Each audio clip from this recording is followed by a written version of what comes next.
Will you lead me to paradise?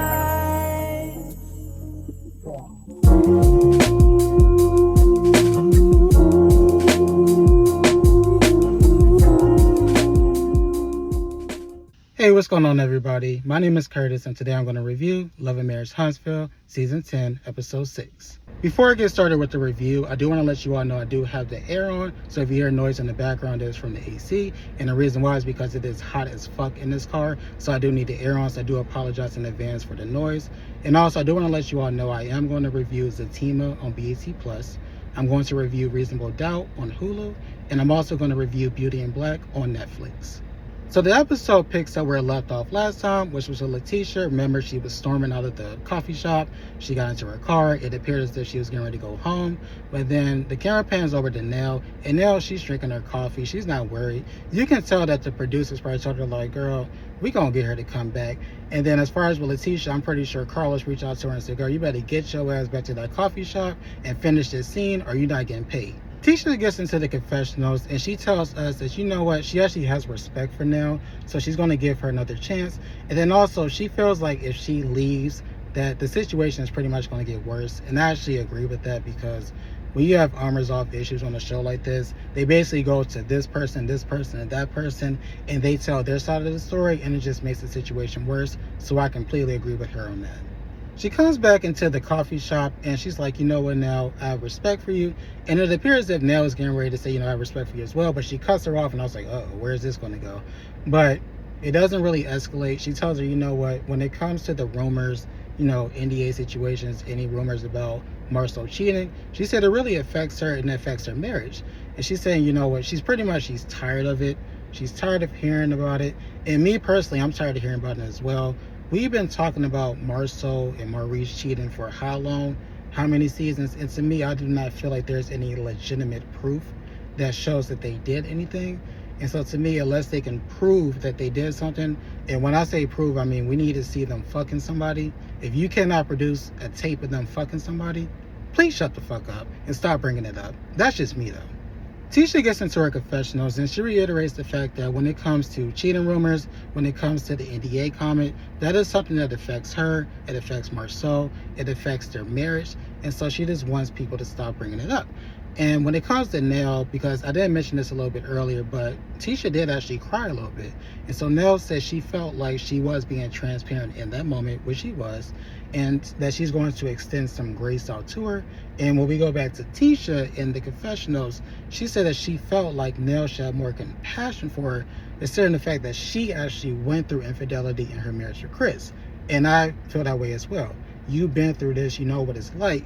And so you should always have grace for women in situations like this. After this, we see Maurice, we see Kimmy. They're inside of Kimmy's office. And Maurice tells Kimmy that he plans to meet with Martell because he wants to see where he's at mentally. He feels like Martell is spiraling. He feels like he's becoming someone that he's not.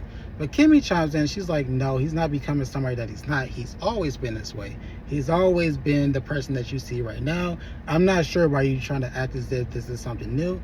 And I feel the same way as Kimmy. Like, Martell has shown himself to be like this for a very long time. He may not have started out that way when it comes to the show, but as the show has went on, he has become someone completely different. And so as far as with Maurice acting all surprised and shocked, it's like, what's going on here? Do you genuinely feel that way? Or is this a situation where the producers pulled you to the side and say, you know what, you need to have a conversation with him and show some compassion? I hope that he will open up. Like, what's going on? Maurice asks her, you know, have you ever looked at it from his perspective? And she's like, of course I looked at it from his perspective. I always try to look at everybody's perspective.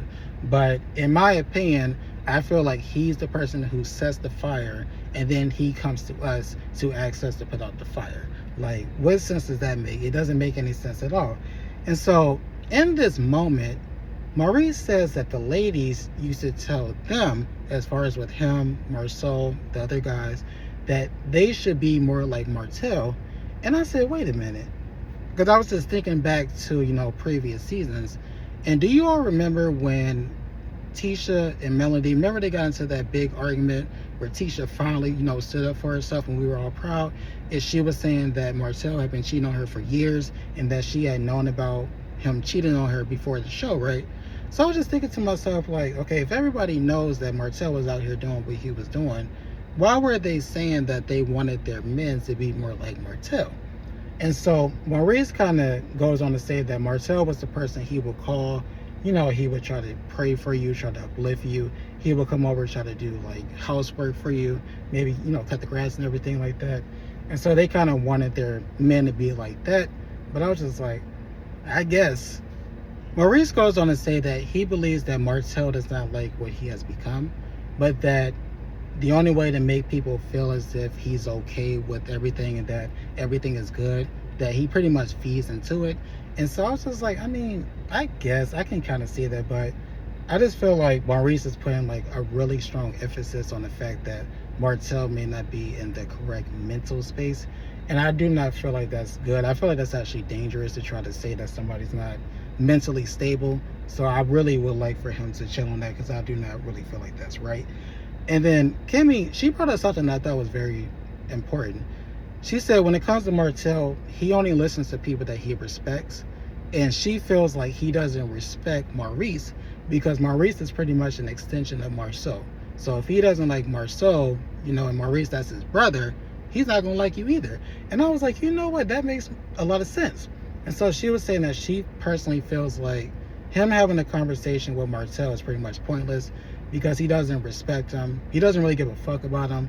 So he's going to entertain it. He's going to listen a little bit. But at the end of the day, he's going to do what he wants. And I agree with that. It's like, it's honestly a waste of time.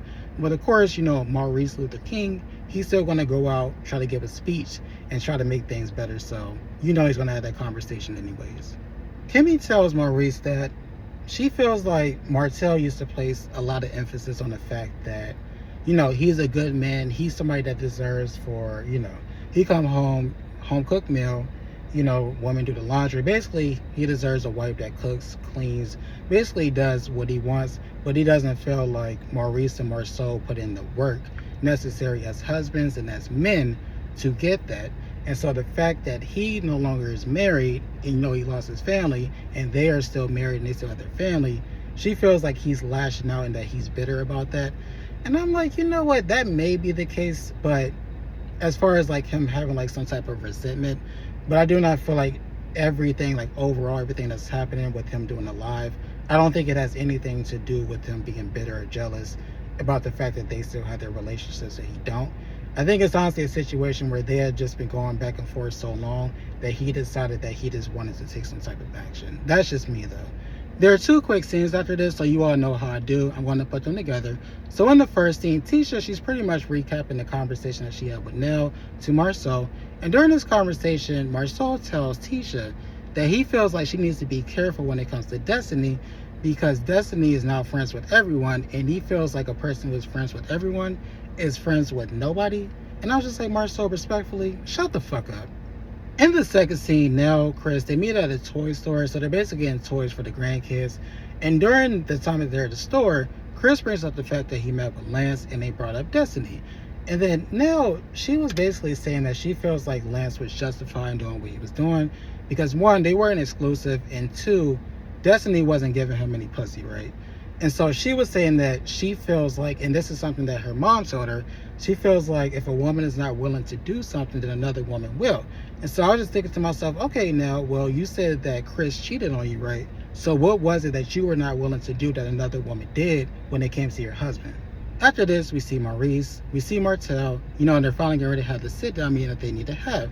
And this scene lasted way too long. Like, I believe it lasted for about 10 to 15 minutes. Like, it was way too long, but you know what? We're here now. And so they start out with, small talk. Martell reiterates the fact that he believes that he's going to wife up his child's mother. And this is something that he brings up basically in every single scene. So it's becoming apparent to me that this is his only storyline. So now I'm starting to think, like, does he really want to be with her? Does he really want to wife her? Does he really want to have like a long-standing relationship with her? Or is he just doing this for the show because this is the only thing that he's been talking about? And speaking of his child's mother, Maurice brings up the live that he did with his child's mother. And then he starts to go into this mental health thing again. And I was just like, Maurice.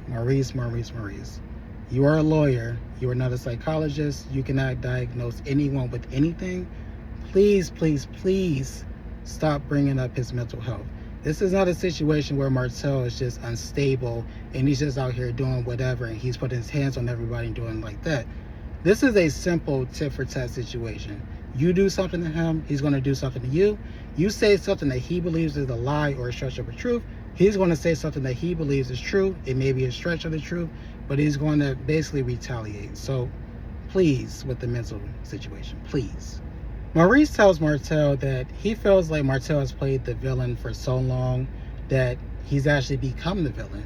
And Martell, he's like, you know what, that may be true, but when it comes to being in a negative space, I really do not want to be in a negative space with anybody, especially when it comes to Marceau and Tisha. He says that he actually likes them and that he was actually expecting them to reach out.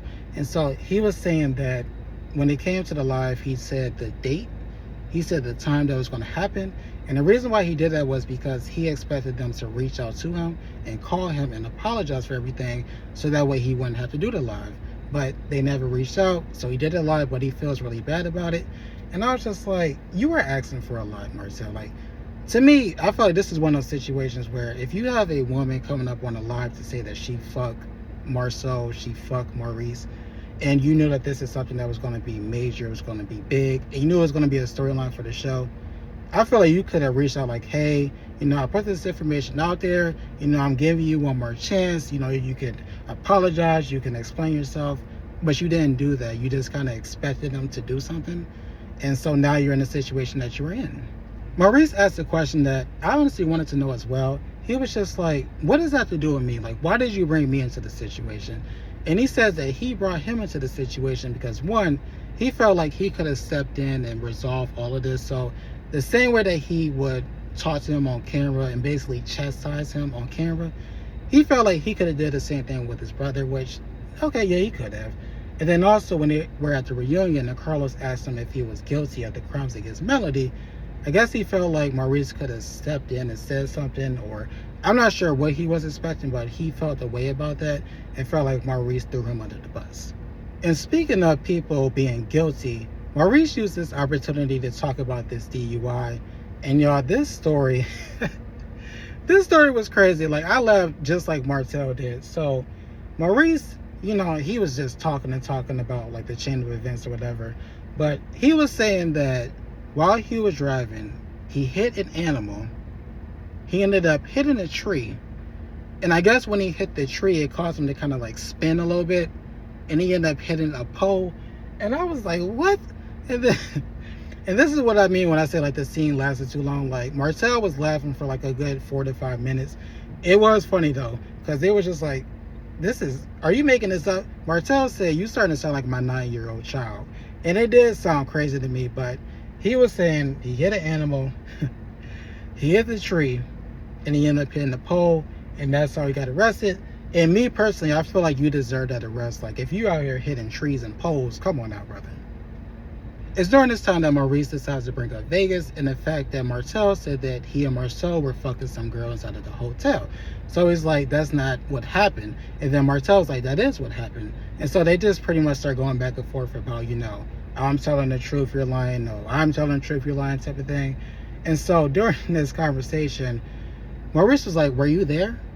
He was like, what do you mean? He was like, were you in the room when this happened? He was like, yeah, I was there. He was like, okay, well, if you were in the room, let me ask you a question. He was like, okay, what's your question? He said, what does my dick look like?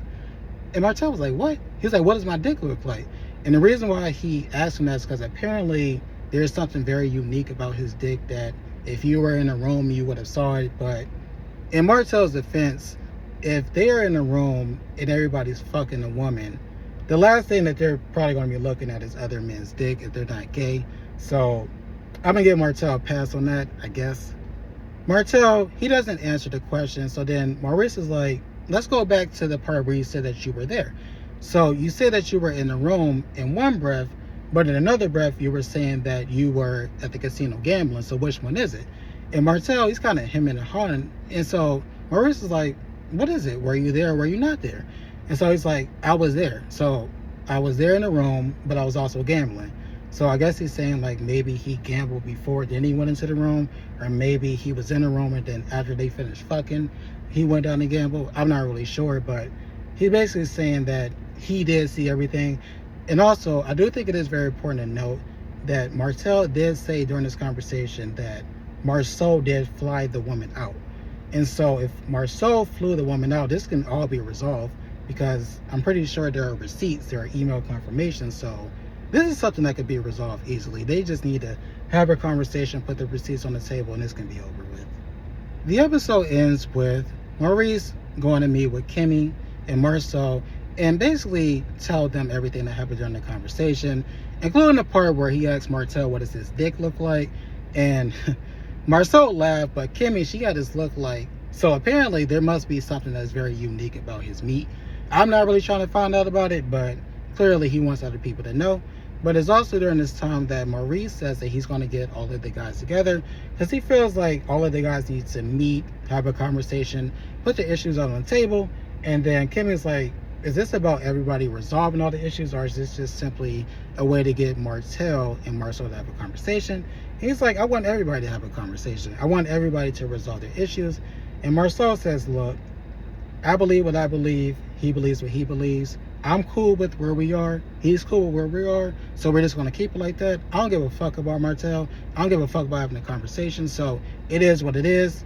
And I don't have a problem with that. And that was the end of the episode. I do want to thank you all for watching. I really do appreciate it. If you all could, please like, comment, share, subscribe. That would be great. Hope you all have a great rest of your day. Bye.